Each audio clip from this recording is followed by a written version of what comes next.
unahin po natin yung tinatawag na house blessing. Amen. Sabi nga po, every dwelling place of a human being, sabi po doon, deserves a house blessing. Amen. No matter what, gaano man ito kalaki, ano mang location, ano mang status ng tahanan, ang pinakamahalaga po ay naandun po yung ating pagkakilala, kinikilala po natin na ang mga pagpapalang ito ay galing po sa ating Panginoon. Kaya, syempre, hindi na ako magtataka dahil mananampalataya naman po ang Magpili Family at alam ko na sa lahat ng aspeto, sa lahat ng mga accomplishment, sa lahat po ng mga nare-receive po nilang blessing ay talaga pong isang magandang ugali ng mga anak ng Diyos ay yung laging ina-acknowledge ang ating Panginoon. The more we acknowledge God, the more na kung saan parang gaganahan si Lord na magpala kasi we honor Him sa lahat ng mga bagay na ating nare-receive. Pero syempre bago natin i-conduct yung tinatawag na house blessing ay meron pong mga reminders sa bawat isa sa atin. Hindi lang po sa kanila na nagpapa-house blessing ngayon, kundi po sa mga may tahanan na. Okay?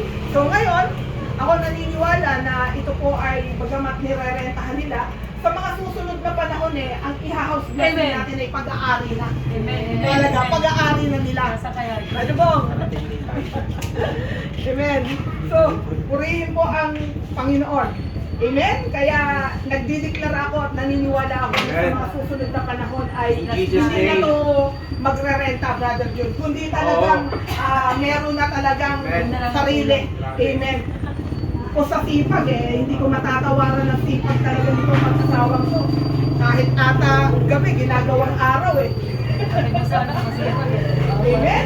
So, purihin po ang Panginoon. Pero para kay Brother Dito, para kay Sister Rhea, kay Erica, at sa bawat isa sa ating na naandito, meron pong reminder sa bawat isa sa atin when it comes to house blessing.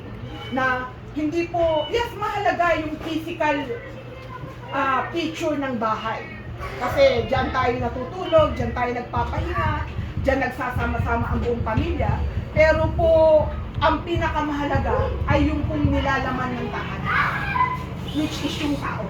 Amen? So, merong mga ilang verse na kung saan ay gusto tayong i-remind ng ating Panginoon na alam ko naman na talagang ito'y nangyayari na sa inyo at maging sa bawat isa sa atin. Pero, mas maganda pa rin na tayo ay nare-repress kahit papaano. Amen. Alam niyo po yung Joshua chapter 24 verse 14. Amen. After me and my house and 15, we will serve the Lord. At ako po ay naniniwala na kung saan ay talagang kayo naman pong pamilya ay talagang naglilingkod. Amen. Kahit na anong ganda ng bahay, kahit na anong kumpleto ng tahanan, kung wala pa rin ang Diyos sa pamilyang yan, hindi pa rin natin masasabing tunay na success. Dahil ang iba ang standard ng successful sa tao. Pagdating sa tao, ang standard ng pagiging successful, mapera ka, may sasakyan ka, may kotse ka, nabibili mo lahat ng gusto mo. Yun yung standard ng tao pagdating sa pagiging successful. Pero iba ang standard ng ating Panginoon. Amen? Ang tunay na success, mga kapatid, ay yung meron ka na, ang higit pa ay meron ka pang tamang koneksyon at relasyon sa ating Panginoon. Kasi, alam nyo, mga kapatid, hindi sa lahat ng bagay ay pwedeng matugunan ng mga material na bagay ang pangangailangan ng tao. May mga sitwasyon sa buhay na dumadating na ang Diyos lang ang pwedeng makakatugon nito. Kaya nga, mahigpit na ipinapaalala sa atin ng ating Panginoon na kung saan, mga kapatid, hanggat meron pa po tayong oras at panahon. Sabi nga nila kanina, kinukwento ni Sister Nilda kanina, ay kilala ko rin po yun. Parang namatay na biglaan yung asawa ni Janet, no? Heart attack. Amen. Kilala ko rin yung batang yun. Nung araw, maliliit pa yun O nung nagpupunta ako dito, kumbaga, kapitbahay lang nila. Hanggat may oras, we cannot control. Amen?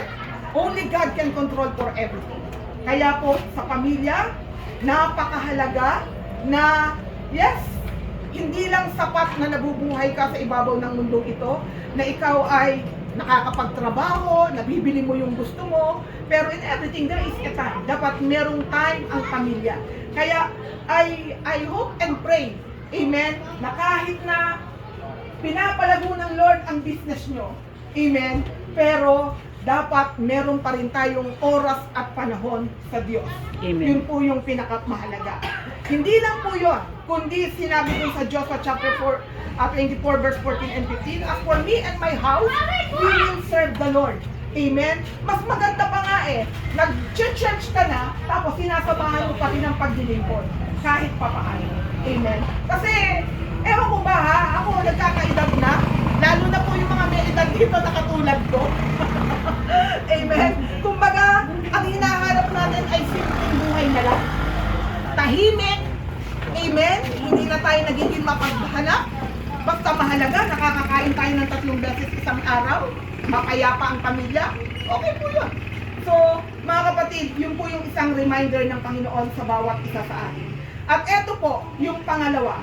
Ephesians chapter 3 verse 15 to 21. Sabi po rito, na mula sa Kanya'y nagkaroon o magkaroon ng pangalan ang bawat sambahayan sa langit at sa lupa. Mga kapatid, napakahalaga. Magkaroon ka man ng lahat ng bagay sa ibabaw ng mundo, kung ang pangalan mo naman ay wala sa aklat ng buhay, wala rin. Kasi lahat ng ito ay mag-iiwan. So dapat po sa ating pong pagkakataon ngayon, amen, na magkaroon po tayo ng pangalan ang bawat sambahayan, bawat miyembro. Amen? Kasi, hindi natin alam, katabi mo ngayon, bukas pala, mabalitaan mo wala na. Di po ba? So, maganda. Si brother din doon, nasa investment siya. Ako, futuristic din matagal na rin ako nasa sunlight. Bayad na rin po ang sunlight na. Pero, alam niyo po, mga kapatid, ang pinaka importanteng investment, importanteng insurance, yung naka-insured ka talaga, yung kaluluwa mo sa Panginoon. Kaya tama yung sinasabi niya sa Ephesians chapter 3 verse 15, na napakahalaga sa buong sambahayanan na ang bawat sambahayan ay merong pangalan sa langit. Tapikin mo yung katabi mo. May pangalan ka na ba sa langit? Amen?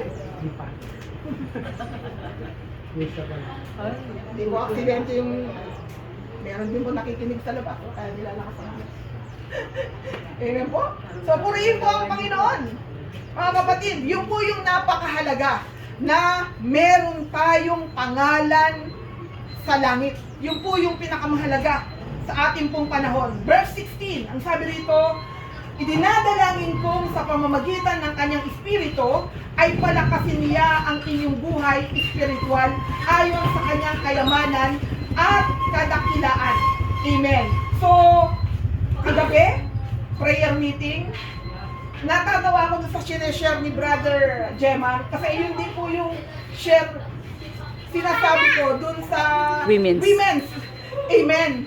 Mga kapatid, tripartite ang tao, di ba? So dapat hindi lang po natin ina-after na palakasin ang ating mga pisikal. Sapagkat itong pisikal na to, napakaganda na inaalagaan natin ang ating pisikal because this is a vehicle for us to serve God. Pero po mga kapatid, minsan nane-neglect po natin yung spiritual side po natin. Amen. Kaya sabi doon, kailangan palakasin. Dapat mag-exert tayo ng effort. Alam nyo, our body, our human being is tripartite, soul, body, and spirit. Dapat yung pong soul, yung pong flesh, or yung body, ay dapat alipin po yan ng espiritu. The more na mas malakas ang espiritu po natin, which is the Spirit of God, na nasa atin din, amen, hindi makakaporma ang kaluluwa at ang tawag ng laman. Bakit? Kasi, pinapalakas natin yung espiritu. Kaya nga, sabi nga kagabi, pag ikaw'y nagpupunta sa church, pinapatay mo yung laman mo. Kasi ang nasa ng laman, ka nang pumunta, pagod ka na, magpahinga ka na lang. Diba? Yan po yung nais ng laman. Pero minsan, kapag tayo ay nakakadalo ng mga gawain, yung pala isang paraan na pinapatay natin ang ating laman at binubuhay at pinapalakas natin ang ating espiritu. So mga kapatid, para sa mga pamilya, lalo na po sa magpili family, amen, sabi niya po dun sa verse 16, idinadalangin kong sa pamamagitan ng kanyang espiritu ay palakasin niya ang inyong buhay espiritual ayon sa kanyang kayamanan at kadakilaan. Verse 17, naway manatili si Kristo sa inyong mga puso sa pamamagitan ng inyong pananalig. Dalangin ko na ang pag-ibig ang maging ugat at pundasyon sa lahat. Sa tahanan, ang pinakamagandang ingredients ay love. Amen. Kasi, lalo na ang generation ngayon, ang mga kabataan, minsan, pag hindi naramdaman yung pag-ibig, sa loob ng tahanan, naghahanap sila ng labas na doon nila mapipig. So, hayaan po natin sa loob ng tahanan ay punong-puno ng pag-ibig, punong-puno ng pag-uunawaan, punong-puno ng pagtutulungan. Hindi na yan lalabas. Amen. Pipiliin nila. Minsan, may mga sitwasyon na maririnig mo, nagsabi pala ng problema yung anak mo sa ibang tao kesa sa sarili mo nila o sa bawat miyembro ng pamilya. So, yun po yung ating bantayan. So, ang isang tahanan ay binubuo ng pag-ibig, amen, at binubuo po ng pag-uunawaan.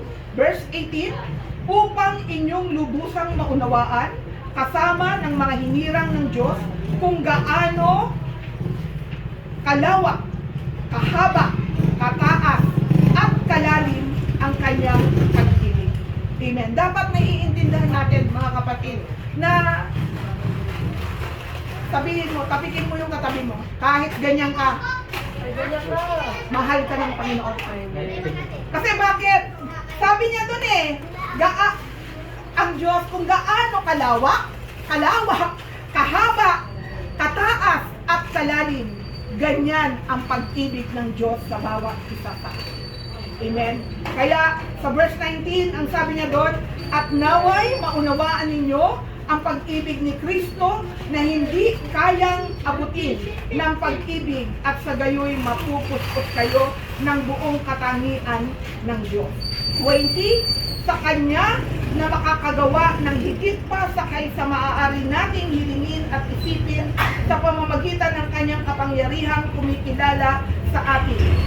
Verse 21, sa Kanya nawa ang kalwalhatian sa pamamagitan ng Iglesia at ni Kristo Jesus na lahat ng salinlahi magpakailanman. Amen. So, purihin po ang Panginoon. Praise God. Nakakatuwa na makita mo ang isang kapatiran na pinagpapala. Ibig sabihin, ine-elevate tayo ng Lord. At siguro nabasa nyo, the more na bine-bless tayo ng Lord, the more we should be humble. The more na bine-bless tayo ng Panginoon, hindi dapat tumaas yung lifestyle natin when it comes to living. Kasi mapera ka di ba? Pag mapera ka na, minsan tumataas yung estado ng pamumuhay mo. Pero po, the more we bless, the more na tumaas yung lifestyle natin to give than to have a good lifestyle. Nung nakaraan po, may kausap po akong tao at sinasabi niya po na kung saan ay talagang nagkasakit po, sunod-sunod po, parang mayroon siyang pinagdadaanan, hindi pa siya nakaka-move on kasi yung asawa niya namatay sa cancer, tapos yung best friend niya namatay din sa cancer. June lang na-detect, pagka September 1 patay. So, ginawa nila lahat ng paraan. 130 monthly ang gastos nila sa pagpapakimo at saka sa ano. Kaya lang hindi rin po nabuhat. Kaya sabi niya sa akin, alam mo, Pastora, ilayo man ng Diyos na kung ako'y magkasakit ng cancer, sabi niya, i-enjoyan ko na lang yung buhay ko. Kasi wala rin, mamamatay ka rin. Ginawa namin lahat sa pamilya namin to to extend. Pero wala. Patay din lahat. Kaya mga kapatid, hanggat tayo ay binibigyan ng oras at pagkakataon ng ating Panginoon, amen, na kung saan dumating yung punto na kung dati hindi na kayo nagtatabing mag-asawa, magtabi na kayo. Kasi you never know. You never know. Diba? Kailan mo huling nayakap ang anak mo? Kailan mo huling nayakap ang anak mo? Nung isang kahapon, kagabi, sabi sa akin ni Pastor, tulog si Macy.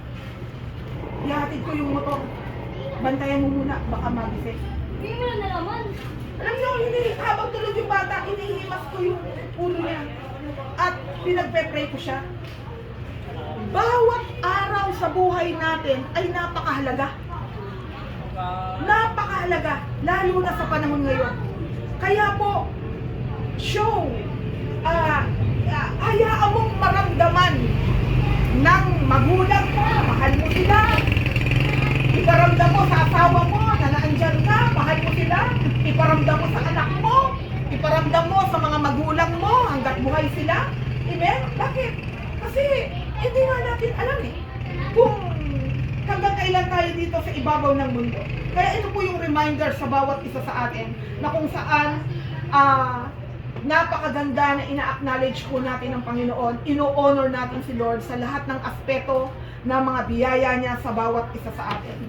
Kaya every family, sabi doon, takes name from God. Amen po. Na magkaroon tayo ng pangalan mula sa ating Panginoon sa kalangitan. Amen. Sabi po sa salita ng ating Panginoon na kung saan patuloy natin ipagpasalamat ang maraming bagay. Amen. Hindi lang sa mga panahon na tayo ay nananagana. Amen. Sa lahat ng bagay ay lagi po tayong magpasalamat sa ating pong Panginoon.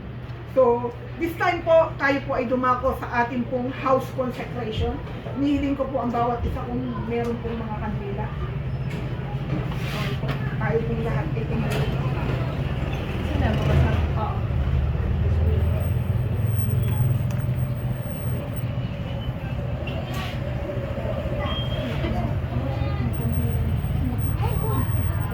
Ano po unahin natin? Yung bahay mo?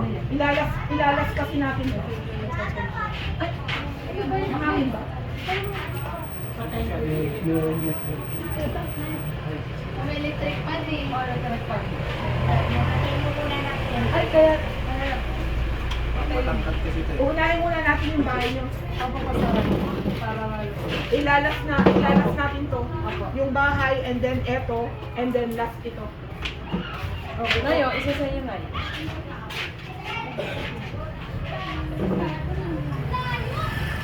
Meron, hindi kayo mo... Magkakamera po siya.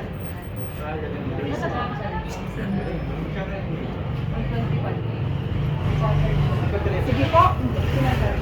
Tayo pong lahat ay tumayo at magkakaroon po tayo ng house consecration na tinatawag. Amen. Siyempre, hindi naman po sila dati dito nakatira.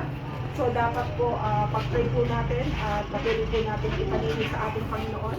Pwede po kayo mag-utter ng prayer. Mag-come out po tayo ng mga bagay na hindi magaganda. Itaboy po natin, palayasin po natin na hindi mag-dwell ang anumang gawa ng kaaway sa lugar na ito. Amen.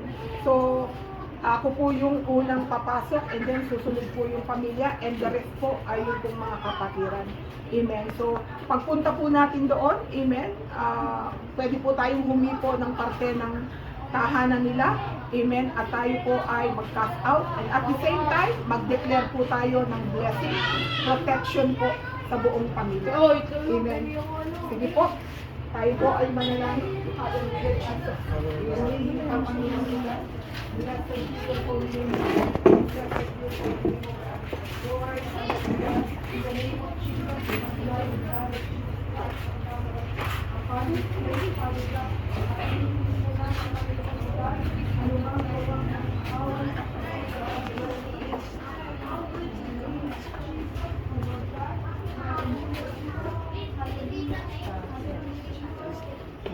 Baba.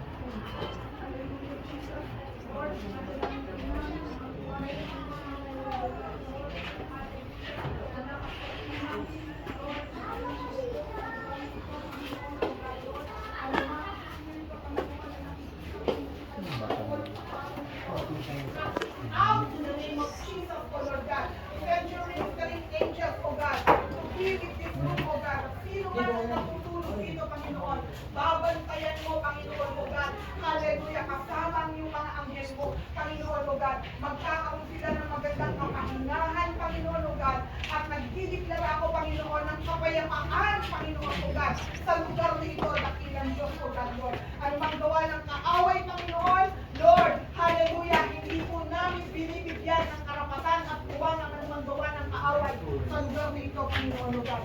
Hallelujah, Jesus. Hallelujah, Jesus. Ganon din, Panginoon, O God, Lord, sa kwartong ito, Panginoon, O God. Lord, dinadalangin po namin, Panginoon, O God, ang mga anghel mo, Panginoon, sugo mo sa lugar nito, Panginoon, na magbabantay araw at gabi, Panginoon, O God. Walang kapangyarihan ng anumang gawa ng kaaway, Panginoon, na pwedeng manahan, Lord, sa lugar na ito, because this place is your place, O God. This place is a dwelling place, O Lord God, for rest, Panginoon, O God, sa kapahingahan, Panginoon, O God. Kaya, Panginoon, maraming pong salamat. Ganun din, Panginoon, sa CR na ito, Panginoon, Lord, dinadalangin ko po, Panginoon, O God, Lord, ingatan mo ang mga maliligo, Panginoon, O God, mag-CR sa lugar na ito, Panginoon, O God, Lord. Hallelujah, Jesus. Ang kabuuan, Panginoon, ng lugar na ito, Panginoon, O God, ay hallelujah, Jesus. Ina-apply po namin ang banal mong dugo, Panginoon, O God, sa lugar na ito, Panginoon. At pinapalayas namin ang anumang gawa ng kaaway na hindi mananlangan sa lugar na ito in the name of Jesus. O Lord God, magsugo po kayo ng mga anghel, Panginoon, sa lugar na ito na magbabantay ang Lord sa kanila, O Lord God. Hallelujah, Jesus. Hallelujah, Jesus. Lord, maging sa lugar na ito, Panginoon, O God, patuloy namin dinadalangin, O Lord God, na ang lugar na ito, Panginoon, O God, ay patuloy mo, Panginoon, O God, Lord, hawakan, linisin, Panginoon, O God, na apply the blood of Jesus Christ of Nazareth upon this day, O God, upon this room, O Lord God, ang mga magkaroon ng magandang pamamagitan, Panginoon, O God,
maging ang lugar na ito, Panginoon, O God, bawat partes, Panginoon, ng lugar na ito, Panginoon, O God, ay hawakan mo, Panginoon, O God. Hallelujah, Jesus, we acknowledge you, we honor you, Panginoon, sa lugar na ito, Panginoon, Lord, maging ang kanilang business, Panginoon, O God, Lord. Hallelujah, Jesus, hallelujah, Jesus, hallelujah, Jesus, oh Father God, hallelujah, Lord, dinadalangin po namin, Panginoon, O Lord God, hallelujah, Jesus.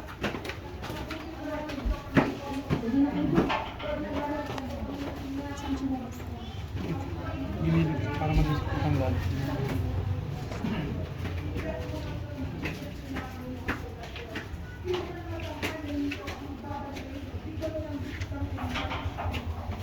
Dalangin ko, Panginoon.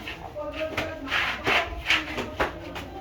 at kumita, O Lord God, at Lord, dinadalangin ko, Panginoon.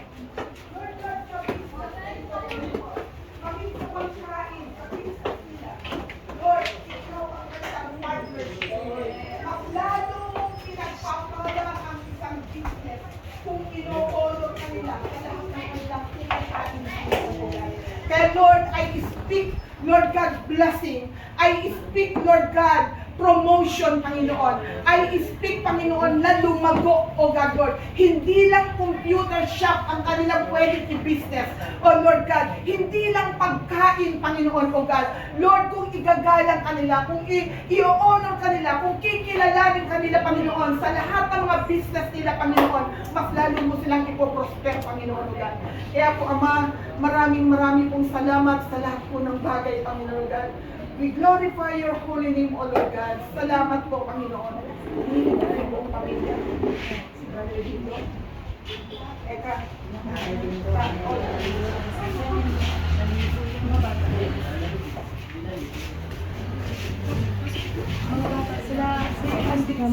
Kuya. Si Kuya mo. Si Hope. Tsaka si Amen. Yes, amen. Amen? Amen?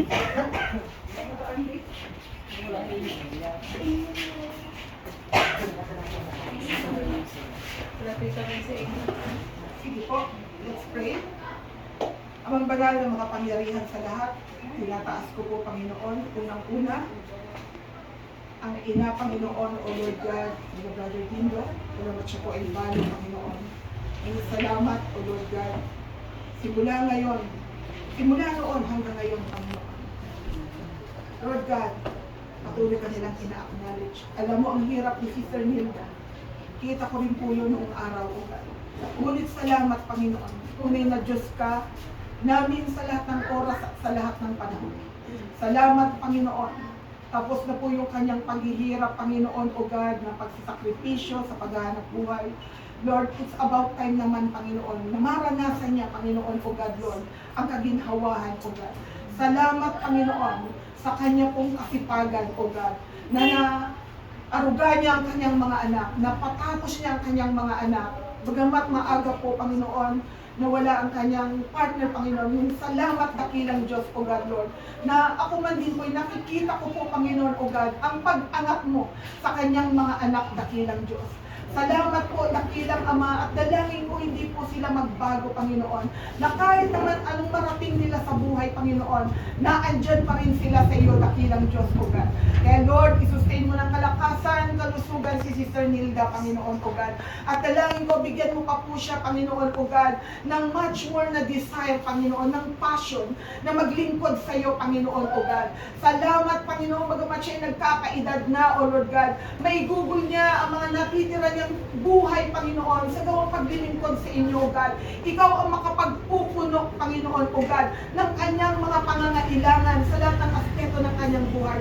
Lord, maging Panginoon ng kanyang mga anak, simula kay Brother Dindo, O Lord God, kay Yeyat, Panginoon, O God, Lord, kay Weng, Panginoon, O God, kay Runel, Panginoon, O God, Lord, kay Kat, O Lord God, maging kay Erica, simula sa panganay hanggang sa bunso, ang kanyang mga anak na meron na pong mga pamilya, meron na po siyang mga apo, Panginoon, O God, Lord, lahat po sila, Panginoon, tinataas po namin ng sama-sama sa inyo, O God, Lord, na sila'y hawakan mo, Panginoon, O God, huwag mo silang iiwan, huwag mo silang pababayaan, Panginoon, O God, mas lalo mo silang palalimin sa kanilang pakikipagrelasyon. Yakapin nila ang kanilang buhay na nasa iyo, Panginoon, O God, sapagkat ang tunay na tagumpay, ang tunay na kagalakan, ang tunay na kapayapaan, ang tunay na kakontentuhan ng buhay, O God, yung buhay na nakakonect sa inyo, dakilang Diyos. Kaya, Lord God, patuloy mong ipaunawa sa kanila, Panginoon, O God, Lord. Hallelujah, Jesus, na bagamat patuloy mo silang pinagpapala, Panginoon, lagi silang magbabalik, lagi silang magbibigay ng kapurihan at kalwalhatian sa inyo, Panginoon. Lord, i-bless mo, Panginoon, ang business nila, Brother Dindo, Panginoon, O Lord, na pagkain, Lord God, ang kanyang yung kanyang trabaho, Panginoon, sa Sunlight din, Panginoon, mga trabaho ng mga anak, Panginoon, si Sister Nilda, pagpalain mo sila, Panginoon. Si Erica, Panginoon, O God, i-bless mo, Panginoon, O God, Lord. Hallelujah, Jesus, Panginoon, O God, silang mag-asawa, Panginoon, at dalangin ko, Panginoon, Lord, give them time, O God, Lord, to bless you, give them time to worship you, give them time, Panginoon, to honor you, Panginoon, O God. Bigyan mo sila ng oras at panahon na sumamba, magpasalamat sa iyo, Panginoon, O God, sapagkat, Lord, iparealize mo sa kanila na kahit kailanman, hindi ka nagkulang, hindi ka nagpabaya sa kanila, Panginoon. Bagamat meron kami mga pagkukulang, ngunit kahit kailanman, hindi ka nagkulang sa bawat isa sa amin, Panginoon, O God. Kaya, Lord, we are all blessed because you are our God. You are our Father, O God. You are our bestower, Panginoon, O God. Kaya po, Ama, salamat, Panginoon, Lord God. Hallelujah. Na ang pamilyang ito, dinideklara ko, they belongs to you, O God, Lord. Hallelujah, Jesus. Makikita ang pamilyang ito na naglilingkod. Makikita ang pamilyang ito, Panginoon, sa lugar na ito na nagliliwanag, Panginoon, O God. Sapagkat ikaw ang kanilang Diyos. Ikaw ang kanilang Panginoon at tagapagligtas ng kanilang buhay, Panginoon. Salamat po, Ama, sa gabing ito, Panginoon, O God, Lord. Hallelujah, Jesus. Patuloy kang maluwalhati, madakila, Panginoon, O God, Lord. Hallelujah. Sa lahat ng meron sila, Panginoon, O God, alam namin, O Lord God, good stewardship mo lang sila, Panginoon. Salamat po, Ama, sa aming pansamantalang pagtatapos, ang pagpapala, pag-iingat, ang igawad mo po sa aming lahat. In Jesus' mighty name we pray. Amen. Salamat po at pagpalain po tayo ng Panginoon. Prosper ng Lord ang mga negosyo niyo. Amen.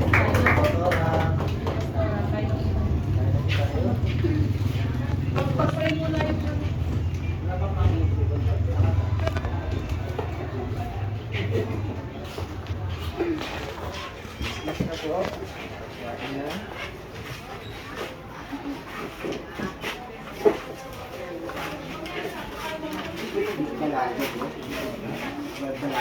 Pray na muna.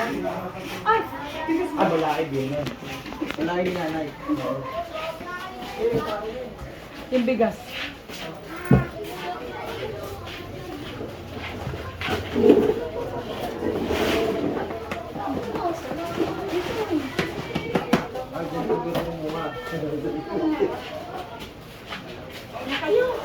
Kaya na po, kaya na po. Kain na. kanya-kanya na Kain lang na po. muna. Tapos, kain na na. Kasi may practice po kayo. Wala pa tayo. Wala po. Kasi Pray mo na. Pray. Pray mo kay Sister, my brother Jim. Dear brother Jim. bro, pag-pray mo na daw bro. Ano ba siya pagkakasabi mo? Pamatangkaran yan.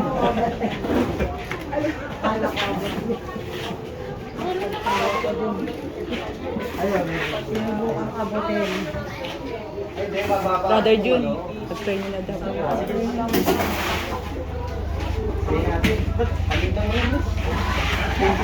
Para mabenta mo. Pasensya na po. Commercial muna. Kain ka muna. Tayo po manalangin, palas po natin itong pagkain binigay ni Lord. Lord, salamat Panginoon sa biyaya. Salamat sa pagpapalang ito, Lord, na tulad sa inamang Lord. Salamat sa iyong kabutihan, kanapatong Panginoon sa iyong muli mong pagpalain, Lord, sa iyong Panginoon. Patuloy na ibinigay sa iyo. Kung ang sama kailangan sa pangalan ni Jesus. Kain na na! Kain na kayo!